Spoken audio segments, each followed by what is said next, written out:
اعوذ باللہ من الشیطان الرجیم، بسم اللہ الرحمن الرحیم۔ ذرا غور کیجیے جی، اب توجہ کیجیے۔ والصافات صفا، یہ پہلے ہمارا سورہ یاسین کے درس کے اندر پورے قرآن مجید کے اندر جہاں جہاں قسمیں تھیں یہ مضمون گزر بھی چکا ہے، لیکن اب ہم ذرا تفصیل سے چلیں گے تو آپ لوگ پہلے تو متوجہ ہوں، اور دوسرا ہر بندہ انگلی رکھیں لازماً۔ بسم اللہ الرحمن الرحیم، شروع اللہ کے نام سے جو بہت مہربان نہایت رحم کرنے والا ہے۔ آج چلیے ایک ضمناً بحث میں بسم اللہ الرحمن الرحیم کے اوپر گفتگو ہو گئی ہے۔ والصافات صفا، قسم ہے صف باندھنے والے فرشتوں کی جو قطار باندھ کر اللہ کے سامنے موجود رہتے ہیں۔ الزاجرات زجرن، پھر ڈانٹنے والوں کی جو جھڑک کر ڈانٹتے ہیں۔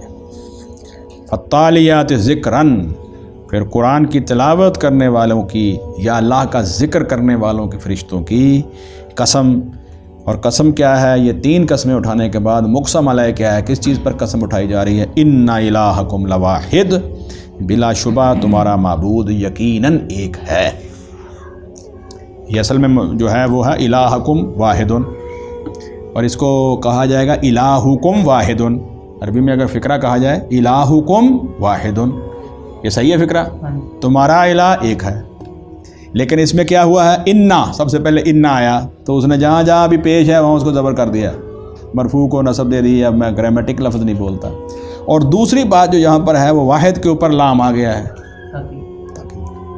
ان الہکم لواحد۔ یہاں پر سب سے پہلی بات تو ذہن میں رکھیے، یہ قرآن حکیم اصل میں کیا ہے؟ ایوب صاحب، یہ کلام اللہ ہے، اللہ کا قول ہے، اللہ کا کلام ہے۔ اور کائنات کیا ہے؟ اللہ کا فعل ہے۔ کائنات کیا ہے؟ ڈاکٹر صاحب آپ اس کو اپنے ریسرچ لیکچرز کی طرح نہ سنیے قرآن حکیم کو، کیوں جی؟ تو اور انداز سے سننا چاہیے۔ قرآن مجید اللہ کا قول، کائنات فعل۔ یہ قرآن مجید بھی شہادت دے رہا ہے کہ اللہ وحدہ لا شریک ایک ہے کہ نہیں؟ کس اعتبار سے؟ اللہ وحدہ لا شریک، آج ایک نیا فتنہ بھی اٹھ کھڑا ہوا ہے سوشل میڈیا پر، الہ کی تعریف ہی بدل گئی ہے۔ بس جس نے یہ مان لیا کہ اللہ کی ذات قائم بالذات ہے، اور جس نے یہ مان لیا کہ اس نے کائنات پیدا کی ہے، وہ اکیلے نے پیدا کی ہے، بس اس نے الہ کا مفہوم جو ہے وہ پورا کر لیا ہے۔ اب وہ چاہے جس کو مرضی جو ہے وہ پکارے، اس میں کوئی حرج نہیں ہے۔ عجیب و غریب قسم کے فلسفے آ رہے ہیں۔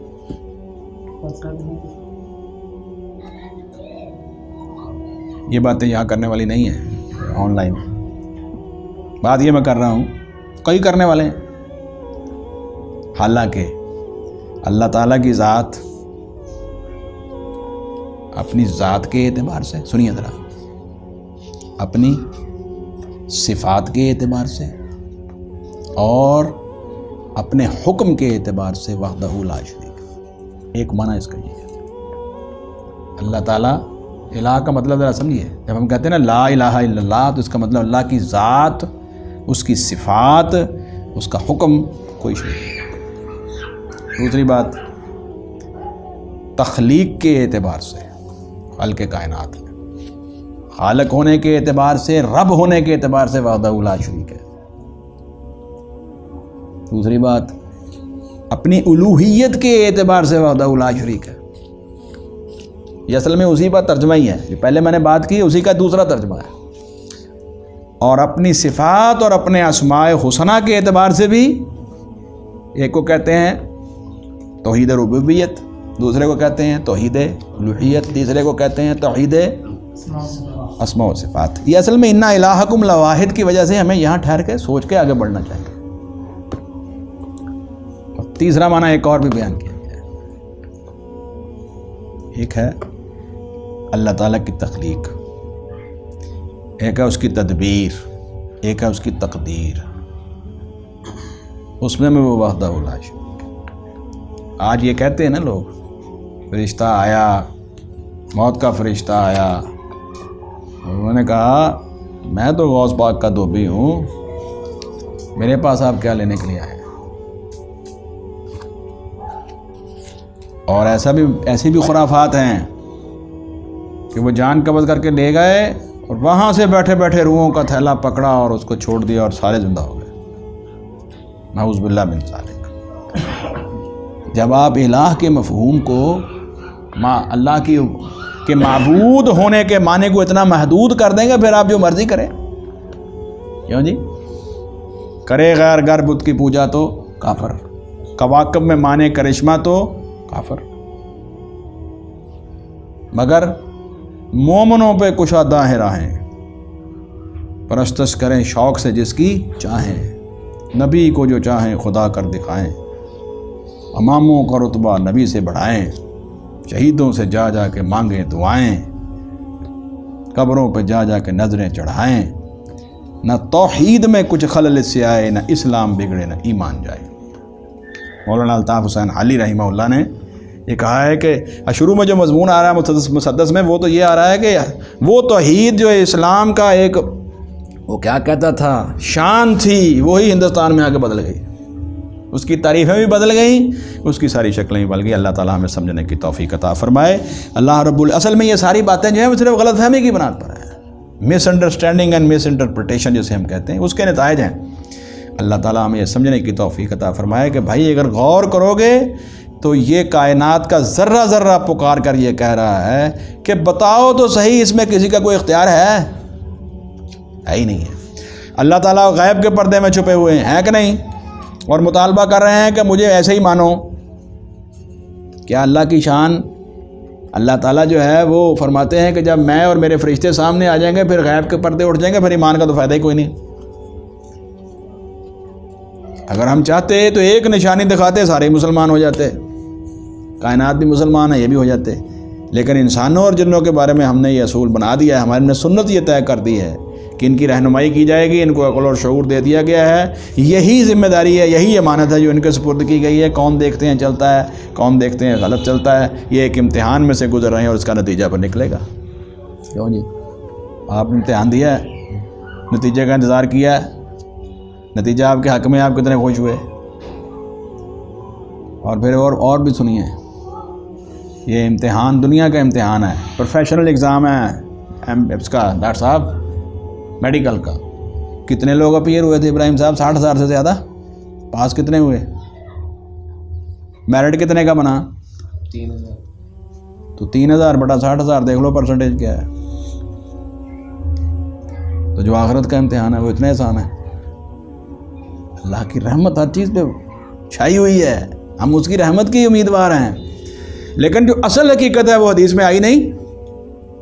اللہ تعالیٰ فرمائیں گے کہ علیحدہ کر دو جنتیوں اور جہنمیوں کو، فرشتے پوچھیں گے کتنے؟ کہا 1,000 میں سے ایک۔ صحیح بخاری کی حدیث ہے کہ نہیں؟ 1,000 میں سے 1/1000 نکالو ذرا پرسنٹیج۔ حضور صلی اللہ علیہ وسلم نے فرمایا اس دن یہ سننے کے بعد اس دن بچے بھی بوڑھے ہو جائیں گے۔ ہے یہ حدیث مبارک میں؟ تو آخرت کے امتحان کو، آخرت پر ایمان جو ہے، ہم سب جہاں ایک مذاکرے کے طور پر بیٹھے ہیں، کوئی یہ نہیں ہے کہ میں کوئی بڑی بڑھ کے آپ کو نصیحتیں کر رہا ہوں اور میں بڑا عالم دین ہوں اور آپ نہیں۔ الحمدللہ آپ مجھ سے بہتر دین کو سمجھنے والے ہیں، ہم ایک مذاکرے کے اندر بیٹھے ہیں۔ جب تک ہمارا اوڑھنا بچھونا جو ہے وہ آخرت نہیں ہو جائے گا، جنت کا حصول ہمارا مقصد نہیں ہو جائے گا، یعنی اللہ کی رضا، اور جہنم سے بچنا ہمارا سب سے بڑا مسئلہ نہیں بنے گا، ہمارا آخرت پر ایمان نہیں ہے۔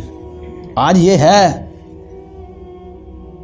جنت کا تذکرہ کرو، اس کی نعمتوں کا تذکرہ کرو تو لوگ مسکرانے شروع کر دیتے ہیں، ہنسنا شروع کر دیتے ہیں، استہزاء شروع کر دیتے ہیں، نعوذ باللہ من ذالک۔ اور جہنم کا تذکرہ کرو تو کہنے لگا جہنم کو ہمارے لیے تھوڑا ہے، نعوذ باللہ، وہ یہودیوں والی بات، ہم تو جائیں گے نہیں جہنم میں، اگر گئے تو 1-2 دن جائیں گے بس، وہ اللہ تعالیٰ نے اپنا وعدہ پورا کرنا ہے۔ کیا آیت مبارکہ ہے جی؟ لن تمسنا النار الا ایاما معدودات، آگ تو ہمیں چھوئے گی نہیں مگر ایسے چند روز۔ کیا غلط فہمیاں ہیں کہ نہیں؟ کیا ہمارا زندگی کا سب سے بڑا مسئلہ یہ ہے کہ ہم نے جہنم سے بچنا ہے؟ کیا ہمارا مقصود یہ ہے کہ ہم نے جنت کے اندر جانا ہے، جس کے بارے میں اللہ رب العزت خود کہتے ہیں کہ ان نعمتوں کے لیے عمل کرنے والوں کو عمل کرنا چاہیے۔ وَلْيَعْمَلُ الْعَامِلُونَ یہاں پر اس صورت میں ہے، اور ایک جگہ پر ہے یعنی کہ مقابلہ کرنے والوں کو آپس میں نیکی کے لیے مقابلہ کرنا چاہیے اس جنت کے لیے۔ وَلْيَتَنَافَسُ الْمُتَنَافِسُونَ کے الفاظ آتے ہیں۔ تو بھائیو، ہر اعتبار سے اللہ وحدہ لا شریک ہے، ذات کے اعتبار سے بھی، صفات کے اعتبار سے بھی، حکم کے اعتبار سے بھی، اپنی تخلیق میں، اپنی صفات میں، اپنے اسماء و صفات میں، اپنے اعلیٰ ناموں میں، اپنے حکم میں، اپنی تدبیر میں، مدبر الامر وہی وحدہ لا شریک، مصرف الامر وہی وحدہ لا شریک۔ یہ ساری مصیبتوں کو ٹالنے والا صرف وہ، سب کی دعاؤں کو سننے والا صرف وہ، جو ہماری نہیں سنتا، مخلوق میں سے ہر ایک کی سنتا ہے۔ حضرت سلیمان علیہ السلام گئے ہیں اس کے لیے دعا کے لیے، بارش کی دعا کی نہیں، ویسے واپس آ گئے۔ صحابہ نے پوچھا حضرت آپ نے دعا تو کی نہیں؟ انہوں نے کہا آج ہمارے اوپر بارش جو ہے وہ ہم سے علیحدہ کسی مخلوق کی وجہ سے ہو جائے گی۔ تو دکھایا پھر سلیمان علیہ السلام نے ایک چونٹی کو الٹی لیٹی ہوئی ہے، اپنی ٹانگیں چاروں کی چاری اوپر آسمان کی طرف کی، اور ایسی دعا کی اس نے۔ حدیث میں اس دعا کا تذکرہ ہے، اے اللہ ہم بھی تیری مخلوق میں سے مخلوق ہیں، ہمیں بھی پیاس لگتی ہے، تو ہمارے اوپر بارش کر دے، ہمیں بھی سیراب کر دے۔ تو سلیمان علیہ السلام نے فرمایا آج بارش اس کی وجہ سے، اللہ نے وہی کی۔ اللہ تو ہر ایک کی سنتا، ہر ایک کی اللہ رب العزت سنتے ہیں، کافروں کی بھی سنتے ہیں، کیا نہیں سنتے؟ اور مومنوں کی کس طرح سنتے ہیں؟ اللہ اکبر، ان کی تو دعا ضائع ہوتی ہی نہیں ہے، ان کی دعا ضائع ہی نہیں ہوتی ہے۔ نبی کریم صلی اللہ علیہ وسلم نے فرمایا مومن دعا کر رہا ہے، اللہ رب العزت فرماتے ہیں مجھے شرم آتی ہے اس بات سے کہ میں اپنے اس مومن بندے کو خالی ہاتھ لوٹا دوں۔ تو اس کی دعا کو کیا کرتے ہیں؟ نمبر 1، اس کو فوراً ضرورت، اس کو وہی چیز دے دی، اس طرح کہ اس کے لیے وہ نقصان دہ نہیں تھی۔ نمبر 2، چیز اس نے مانگی، وہ چیز اس کے لیے نقصان دہ تھی، اس کی جگہ اللہ تعالیٰ نے کوئی اور چیز دے دی جو نقصان دہ نہیں ہے، دعا نہیں رد ہوئی۔ نمبر 3، جو مانگی وہ بھی نہیں ملی، نہ اور بھی کوئی چیز نہیں دی اللہ تعالیٰ نے۔ اللہ کی حکمت یہ ہے کہ وہ آنے والی مصیبت ٹال دی، پریشانی تھی ٹال دی۔ اور فرمایا کہ چوتھی شکل کیا، میں خلاصہ بیان کر رہا ہوں، اس کو کچھ بھی نہیں دیا، دنیا میں پریشانی بھی آ گئی، دعا بھی کی، پریشانی پھر بھی آ گئی، ایمان کے درجے ہیں، اس کی دعا کو اللہ تعالیٰ نے محفوظ رکھ لیا۔ قیامت والے دن اللہ تعالیٰ اس کے اعمال صالحہ میں ان دعاؤں کو بھی نکال لیں گے، لاؤ بھائی، اور اتنا عظیم اجر ملے گا۔ اللہ کے رسول صلی اللہ علیہ وسلم کی حدیث کا خلاصہ ہے، کھڑے ہو کے مومن کہے گا اللہ دنیا میں تم نے میری کوئی دعا قبول نہ کی ہوتی۔ یہ اللہ رب العزت کس کی نہیں سنتے؟ تو اس الہ واحد کو چھوڑ کر ہمیں کسی کو پکارنے کی ضرورت ہے؟ اب یہاں آتے ہیں اس مضمون کی طرف۔ تو قرآن مجید اللہ کا کلام اور اس کا قول، اور کائنات اس کا فعل، کیا جس کے قول اور فعل میں تضاد ہو اس کو کوئی پسند کرتا ہے انسانوں میں؟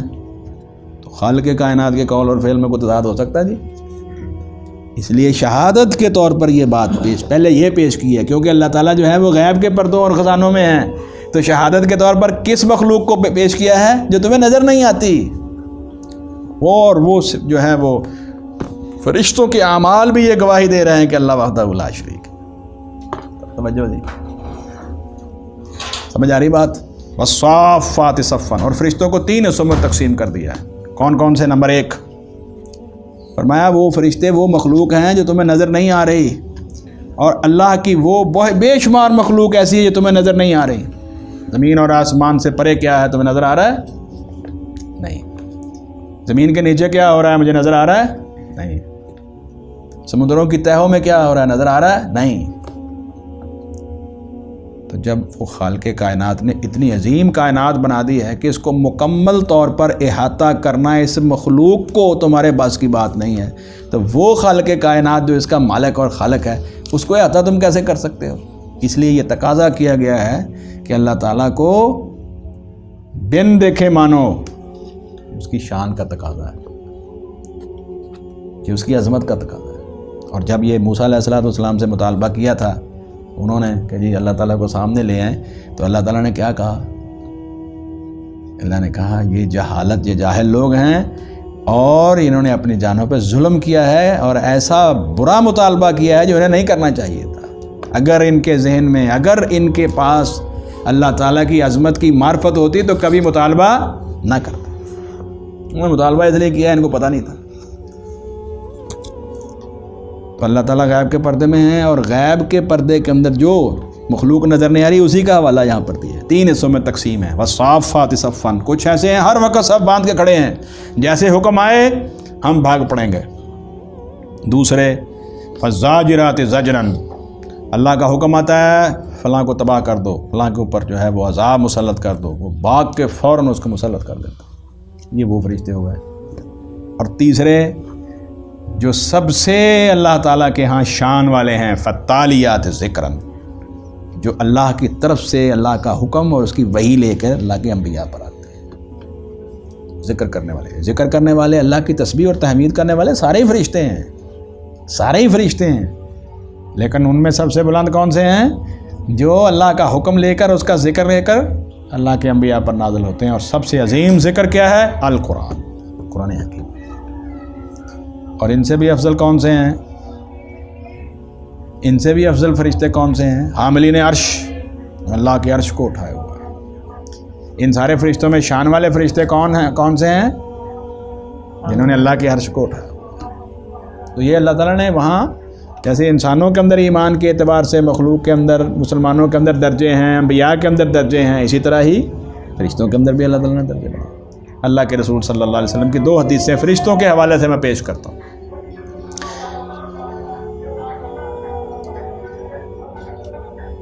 ایک کو امام نسائی رحمہ اللہ نے درج کیا۔ اللہ کے رسول صلی اللہ علیہ وسلم نے فرمایا کہ اس امت کو، ہم کو، امت محمدیہ صلی اللہ علیہ وسلم کو جن بڑی بڑی چیزوں سے اللہ تعالیٰ نے فضیلت بخشی ہے، ان میں سے ایک فضیلت یہ بخشی ہے کہ ہماری صفوں کو فرشتوں کی صفوں جیسا بنا دیا۔ اور فضیلتیں بھی ہیں نا، کہ پوری زمین کو اللہ تعالیٰ نے سجدہ گاہ بنا دیا ہے، مقبرہ اور قبرستان اور واش روم کے علاوہ، بیت الخلاء کے علاوہ پوری زمین صاف ستھری ہے، وہاں آپ نماز پڑھ سکتے۔ نماز کا وقت ہو گیا، بس پڑھیں۔ اور پوری روئے زمین کو کیا بنا دیا ہمارے لیے فضیلت؟ نہیں، وہ تو مسجد ہے، وہ تو میں نے بیان کر دی ہے۔ صفائی کی، پانی نہیں ملتا، اس کو تیمم کے طور پر مٹی کا استعمال کرو۔ تو فرمایا ہماری صفوں کو اللہ کے رسول صلی اللہ علیہ وسلم فرماتے ہیں کس طرح بنا دیا؟ ایسے فرشتوں کے صفے۔ اور صحابہ کرام کو ایک حدیث میں صحیح مسلم میں آپ نے فرمایا کیوں نہیں صفے بناتے اس طرح جیسے فرشتے صفے بناتے ہیں؟ کہا اللہ کے رسول پھر فرشتے کیسے صفہ بناتے ہیں؟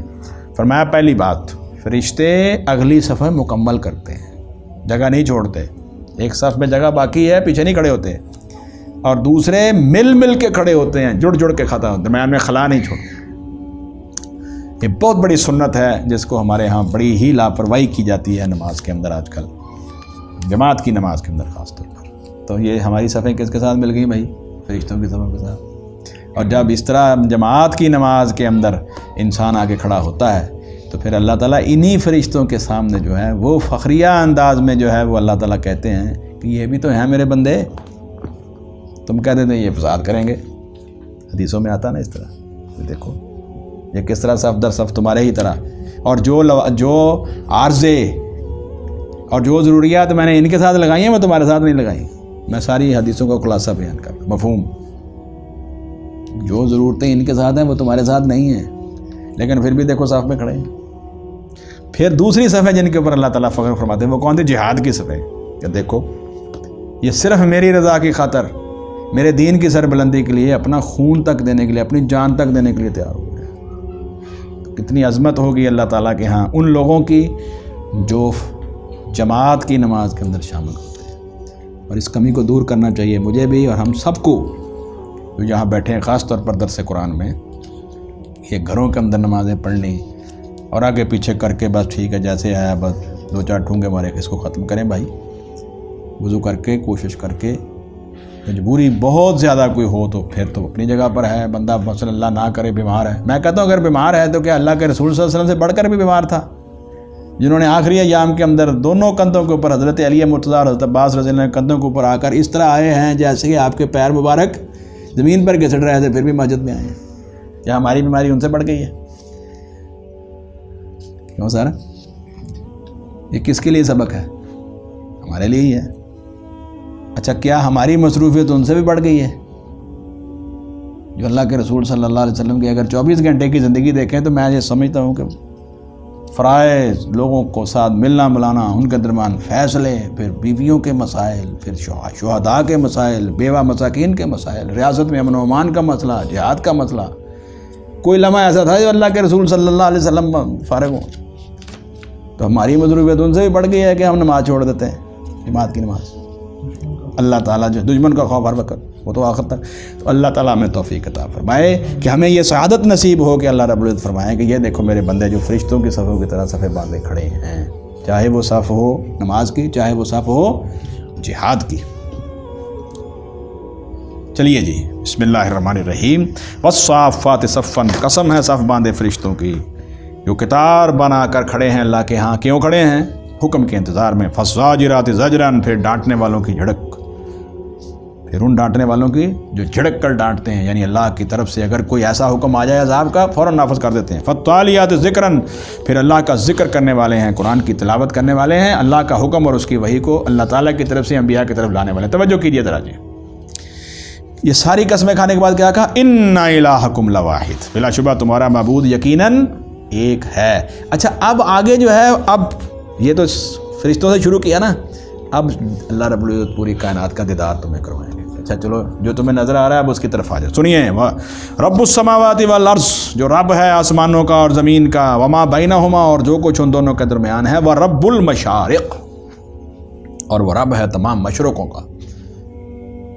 مشارق جمع کا ہے، اس کا مطلب یہ ہے جو چیز طلوع ہوتی ہے وہ غروب بھی ہوگی. تو مشارق کے ساتھ مغارب بھی آنا چاہیے، یہاں پر وہ محذوف ہے خود بخود. اس کا مطلب ہے کہ اگر وہ مشارق کا رب ہے تو مغارب کا بھی رب ہے، اور اس کا تذکرہ 29ویں پارے میں ہے. رب المشارق والمغارب، وہاں پر یہ ہے، آیت مبارکہ موجود ہے. قرآن مجید کے دوسری جگہ پر اس کی تفصیل موجود ہے. اور مشرقین والمغربین بھی کہا ہے، دو مشرقیں دو مغرب. آپ نے کبھی غور کیا ہے ہمارا جو سورج ہے یہ ہر روز مختلف مقامات سے نکلتا ہے، اور جیسے جیسے گرمی آتی ہے اس کا مشرق شمال کی طرف جاتا ہے، لیفٹ ہینڈ. جیسے جیسے سردی آتی ہے اس کا مشرق مغرب کی طرف جاتا ہے، جنوب کی طرف جاتا ہے، رائٹ ہینڈ. ایک سورج، ستارے لامتناہی، ڈوبتے بھی ہیں، طلوع بھی ہوتے ہیں، غروب بھی ہوتے ہیں. کائنات کی اتنے اجرام فلکی جتنے بھی ہیں، جو روشنیوں کے چراغ ہیں، طلوع بھی ہو رہے ہیں، اور ہر ایک کا مشرق مختلف ہے پورے سال میں، اور ہر ایک کا سال دوسرے کے سال سے مختلف ہے. ہمارے نظام شمسی کا سال، ہماری زمین کے اوپر سال 365 دنوں کا ہے. کیا پلوٹو پر بھی ایسا ہے؟ نہیں. پلوٹو کو سورج کے ارد گرد اپنا ایک چکر پورا کرنے کے لیے جو ہمارے نظام شمسی کا ہے اس کو تو کئی سال لگتے ہیں. ایک دن، ہمارا دن 24 گھنٹوں کا ہے. تو اس کا مطلب یہ ہو گیا پلوٹو کا دن تو نہیں ہے 24 گھنٹوں کا. کیوں سر؟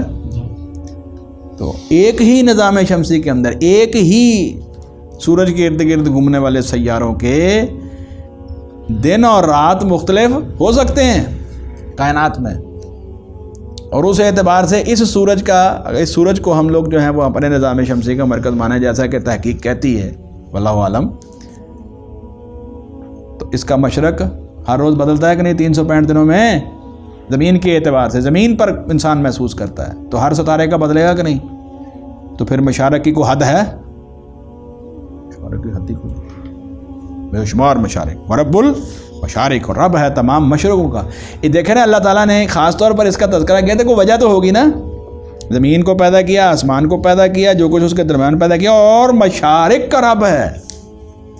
اس کا مطلب یہ ہے کہ بے شمار ستاروں کے جو طلوع اور غروب اس کی طرف اشارہ ہو رہا ہے.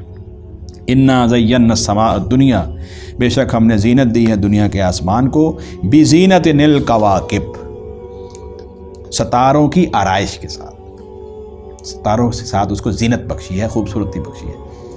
آپ بالکل اندھیری رات میں ہوں، آسمان صاف ہو اور اپنے چھت پر بھی ہوں تو اس نظارے سے جو ہے وہ آپ لطف اندوز ہو سکتے ہیں۔ اور خاص طور پر پہاڑی علاقوں کے اندر تو ایسے محسوس ہوتا ہے جیسے یہ آسمان میرے بالکل ہی قریب آ گیا ہے، اور ایسے محسوس ہوتا ہے کہ اگر میں نے ہاتھ اوپر کیا تو میں کسی ستارے کو پکڑ لوں گا۔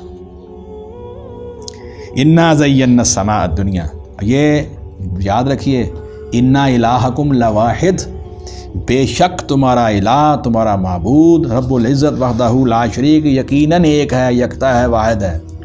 یہ اسی کے ہی وضاحت آگے ہو رہی ہے۔ یہ مضمون چونکہ توحید کے اوپر ہی سارا ہے، اس لیے میں نے تھوڑا سا وقت مختلف زاویوں سے ذرا زیادہ لگا دیا ہے، لیکن ضروری ہے۔ لا الہ الا اللہ ہمارا دین کا مرکزی نقطہ یہ ہے، ہمارے ایمان کی مرکزی حیثیت یہ ہے۔ جس نے اس کو صحیح طریقے سے پا لیا، اس نے ایمان کے سارے جزیات کو پا لیا۔ لا الہ الا اللہ محمد الرسول اللہ، اللہ کے رسول حضرت محمد الرسول اللہ صلی اللہ علیہ وسلم کے بارے میں صحیح بخاری میں آتا ہے۔ چلیے یہ حدیث بھی سن لیجیے، یعنی لا الہ الا اللہ کی فضیلت کے اوپر یہ ایک بڑی زبردست پیاری منفرد حدیث ہے۔ اللہ اکبر۔ ایک صحابی تھے حضرت عتبان بن مالک، عتبان بھی پڑھتے ہیں رضی اللہ تعالیٰ عنہ۔ ایک وقت آیا کہ انصار میں سے تھے، نظر کمزور ہو گئی، نابینا ہو گئے، آنے جانے میں مسجد میں مسئلہ بن گیا، تو کہا اللہ کے رسول صلی اللہ علیہ وسلم آپ تشریف لائیے میرے گھر میں کسی دن، اور کسی خاص جگہ پر کھڑے ہو کے 2 رکعت پڑھ دیجئے، میں اس کو مسجد بنا لوں۔ مسجد میں آنے جانے کا مجھے پرابلم ہے، مسئلہ ہے۔ آپ نے فرمایا ٹھیک ہے۔ ایک دن ایسے ہوا کہ اللہ کے رسول صلی اللہ علیہ وسلم میرے پاس تشریف لائے، اور آپ نے کھڑے کھڑے مجھے یہ بات کہی کہ کہاں پڑھنی ہے نماز؟ تو میں نے اشارہ کیا، آپ آگے ہو گئے، ہم پیچھے کھڑے ہو گئے۔ آپ نے 2 رکعتیں پڑھنے کے بعد جب جانے کا فیصلہ کیا تو میں نے کہا اللہ کے رسول آپ ذرا ٹھہریے، آپ کے لیے کچھ چیز جو ہے وہ گھر والوں نے بنائی ہے۔ تو آپ نے ٹھہر گئے، ان کی دعوت کو قبول کیا۔ تو ارد گرد محلے والے جو ہیں وہ بھی اکٹھے ہو گئے، جن کو پتہ چلا کہ اللہ کے رسول وہاں تشریف لائے ہیں، تو گھر کے اندر کھچا کھچ لوگ بھر گئے، ہر ایک آپ کی زیارت کے لیے تشریف لے آئے۔ تو اب بات کی طرف، واقعہ ذرا میں صحیح بخاری کے اندر یہ واقعہ ہے، امام بخاری رحمۃ اللہ علیہ نے باب قائم کیا ہے اس حدیث کے اوپر، گھروں کے اندر مساجد بنانے کا بیان۔ اور یہ بات میں نے حضرت ابوبکر صدیق رضی اللہ عنہ کا بھی تذکرہ انہوں نے وہاں پر کیا۔ انہوں نے مکہ میں بھی اپنے گھر میں مسجد بنائی ہوئی تھی، گھر میں ادھر بھی بنائی ہوئی تھی، گھر میں اسی مسجد میں بیٹھ کے وہ نفلی عبادت بھی کرتے، فرضی نماز تو جہرہ جامع مسجد میں ہوگی، وہاں عبادت بھی کرتے اور تلاوت وغیرہ بھی کرتے۔ مکہ میں بھی حضرت ابوبکر رضی اللہ عنہ کو یہ معمول تھا۔ اب وہاں پر جو ہے وہ ایک صحابی کا تذکرہ ہوا، ایک آدمی کہنے لگا وہ کیوں نہیں آئے؟ دوسرے نے کہا وہ اس لیے نہیں ہے، وہ تو منافق ہے۔ اللہ کے رسول صلی اللہ علیہ وسلم سن رہے ہیں۔ آپ نے فرمایا جہاں تک مجھے علم ہے وہ تو خالص مسلمان ہے۔ لوگوں نے کہا ہم نے دیکھا ہے اس کا زیادہ تر بیٹھنا اٹھنا منافقین کے ساتھ ہے، تو ہم نے یہی اندازہ لگایا کہ شاید یہ شخص بھی جو ہے اس کا بھی ایمان نہ جاتا رہا ہو۔ تو اللہ کے رسول صلی اللہ علیہ وسلم نے فرمایا کیا تم نے سنا نہیں ہے؟ من قال لا الہ الا اللہ خالصا لوجہ اللہ، اس نے لا الہ الا اللہ خالصتا اللہ کی رضا کے لیے دل کی گہرائیوں سے کہا ہے، وہ جنت میں جائے گا۔ تو لوگوں نے کہا اللہ اور اس کے رسول بہتر جانتے ہیں۔ یہ حدیث حضرت عتبان بن مالک رضی اللہ تعالیٰ عنہ کے گھر میں آپ نے بیان کی، اور سننے والے ایک صحابی ہیں حضرت محمود ابن ربیع رضی اللہ تعالیٰ عنہ۔ حضور صلی اللہ علیہ وسلم ان کے گھر میں تشریف لے گئے، 5-6 سال ان کی عمر۔ آپ نے ان کے گھر کے اندر سے جو کنواں تھا اس سے پانی نکال کر نوش فرمایا، اور ایک کلی لے کر محمود ابن ربیع کے منہ پر ماری، جیسے بچوں کے ساتھ بندہ کرتا ہے۔ آپ کے منہ میں تھوڑا سا پانی تھا تو آپ نے پچکاری کے، حضرت محمود بن ربیع بچے تھے چھوٹے سے، کہتے ہیں مجھے یاد ہے وہ وقت، یاد ہے کہ اللہ کے رسول نے وہ پچکاری میرے چہرے پہ ماری تھی۔ اس وقت اتنی میری یادداشت تھی، چھوٹے تھے 5-6 سال کے، تو اس مجلس میں بھی بیٹھے تھے، یا اس مجلس میں نہیں تھے تو حضرت عتبان بن مالک رضی اللہ عنہ نے یہ حدیث بیان کی۔ میں نے یہ حدیث اس محاذ پہ بیان کی، قسطنطنیہ کے محاذ پہ، جب حضرت معاویہ رضی اللہ عنہ کے زمانے کے اندر صحابہ نے قسطنطنیہ پر حملہ کیا، اور اس کے اندر حضرت ابو ایوب انصاری رضی اللہ عنہ بھی شامل تھے، اور یزید ابن معاویہ اس لشکر کی قیادت کر رہے تھے۔ صحیح بخاری کی حدیث ہے یہ، اس کے بھی یہی الفاظ ہیں۔ تو میں نے یہ حدیث وہاں پر بیان کر دی لا الہ الا اللہ کی فضیلت میں۔ تو حضرت ابو ایوب انصاری رضی اللہ عنہ نے کہا مجھے نہیں لگتا کہ ایسی کو بات اللہ کے رسول نے بیان کی ہو۔ اب وہ بڑے تھے، وہ اللہ کے رسول صلی اللہ علیہ وسلم کے بڑے صحابہ میں سے تھے۔ تو محمود ابن ربیع نے کہا میں نے ان کا جواب تو کوئی نہیں دیا، تو میں نے کہا حضرت عثمان بن مالک رضی اللہ عنہ نے مجھ سے بیان کیا۔ تو حضرت ایوب انصاری رضی اللہ عنہ نے اس کو تسلیم نہیں کیا، تو مجھے کافی پریشانی ہوئی کہ اب میں نے یہ بات حضرت عثمان کے حوالے سے حضور صلی اللہ علیہ وسلم سے بیان کر دی، اور ابو ایوب انصاری رضی اللہ عنہ تو کہتے ہیں کہ ایسی کوئی بات اللہ کے رسول صلی اللہ علیہ وسلم نے میرا نہیں خیال کہ کی ہوگی۔ ان کے عمر میں بڑے ہونے اور رتبے میں بڑے ہونے کے اعتبار سے میں پھر خاموش ہو گیا، لیکن میں نے ایک تو تہیہ کر لیا، اللہ اکبر۔ تہیہ کیا کیا؟ اے اللہ اگر اس جہاد کے اندر میں بچ گیا، سیدھا سفر کروں گا مدینہ منورہ کی طرف، اور اگر عتبان ابن مالک زندہ ہوئے تو ان سے پھر یہ حدیث اسی طرح سنوں گا۔ شاید مجھ سے الفاظ آگے پیچھے ہو گئے ہوں۔ خیر اللہ کا کرنا ایسا ہوا، قسطنطنیہ کا محاذ ختم ہوا، میں شام پہنچا، شام سے مدینہ آیا، مدینہ سے پتہ کر کے حضرت عثمان رضی اللہ عنہ گھر پہنچا۔ اس وقت وہ مکمل نبینا ہو چکے تھے۔ میں نے سلام کیا، اپنا تعارف کرایا، انہوں نے جواب دیا اور کہا، فرمایا کہ وہ حدیث آپ کے گھر میں اللہ کے رسول نے بیان کی تھی، آپ سنا سکتے ہیں؟ انہوں نے کہا ہاں ایسے ہی جیسے تم نے کہی ایسے ہی کہا تھا اللہ کے رسول صلی اللہ علیہ وسلم۔ تو لا الہ الا اللہ کی فضیلت کے اوپر یہ ایک منفرد حدیث تھی، ایک اس کا پورا کیا کہتے تھے واقعہ ایک تاریخی پس منظر کے ساتھ میں نے کہا چلے آپ کے سامنے پورا بیان کر دیا جائے کہ یہ ایسا عظمت والا کلمہ ہے کہ جس کو خالصتاً یہ نصیب ہو گیا، اور یہ انسان کے پاس ایسی کیا اسے کہتے ہیں ایک قیمتی موتی ہے جو اگر اس کے پاس ہوا اس دنیا میں بھی، موت کے وقت بھی اور آخرت میں یہ چمکتا ہوا ستارہ ثابت ہوگا اس کے لیے نجات کا سبب انشاءاللہ۔ اور اسی کے بارے میں تو اللہ تعالیٰ کہتے ہیں مجھے میری عزت کی قسم، کبریائی کی قسم، مجھے اپنی جلالت کی قسم، 4 قسمیں کھائی ہیں، عظمت کی قسم، کبریائی کی قسم، جلالت کی قسم آتی ہے نا حدیث شفاعت میں، اور اس کو میں جہنم سے نکال لوں گا جس کے اندر لا الہ الا اللہ خالصتاً اس نے پڑھا تھا۔ ایسی حدیث ہے نا بھائی، اللہ تعالیٰ نے 4 قسمیں کھا کے بات کی، تو یہ بہت بڑی قیمتی چیز ہے۔ اللہ تعالیٰ ہمیں نصیب فرمائے، اللہ تعالیٰ ہمیں اللہ تعالیٰ کی صحیح معرفت نصیب ہو، ہمیں توحید کی اہمیت اور اس کی عظمت کا پتہ چل جائے، تو لا الہ الا اللہ کی جو حیثیت ہے اس کو انسان دل سے قبول کر لو تو سمجھو اس نے سارا ایمان قبول کر لیا، اس کا قرآن پر بھی ایمان ہو، اس کے اللہ کے رسولوں پر بھی ایمان ہو گیا، آخرت پر بھی ایمان ہو گیا، اللہ کی تقدیر پر بھی ایمان ہو گیا، فرشتوں پر بھی ایمان ہو گیا۔ یہ لا الہ الا اللہ پر ایمان لانے میں ساری چیزیں شامل ہیں۔ جس کو اللہ وحدہ لا شریک کے بارے میں پتہ چل گیا، وہ اللہ کے نمائندے اللہ کے رسولوں کو کیوں نہیں مانے گا؟ جس کو اللہ تعالیٰ کی عظمت کا پتہ ہے وہ اللہ کے نمائندے کو کیوں نہیں مانے گا؟ وہ تو بڑھ چڑھ کے مانے گا۔ وہ اللہ کی کتاب اور اس کے پیغام کو کیوں نہیں مانے گا؟ بڑھ چڑھ کے مانے گا۔ اچھا اس کو پتہ چل جائے کہ اللہ تعالیٰ جو ہے وہ مجھے نوازنے والے ہیں، قیامت والے دن میرے اس ایمان اور عمل صالح کے بدلے میں اللہ تعالیٰ میرے سے راضی اور خوش ہو جائیں گے، وہ تو یہ چاہے گا کہ میں آج ہی مر جاؤں۔ اسی لیے اللہ تعالیٰ نے یہودیوں کو کہا نا کہ یہ اللہ تعالیٰ کے بارے میں کہتے ہیں کہ ہم اس کے بڑے محبوب ہیں، تو یہ پھر موت کرے تمنا کیوں نہیں کرتے؟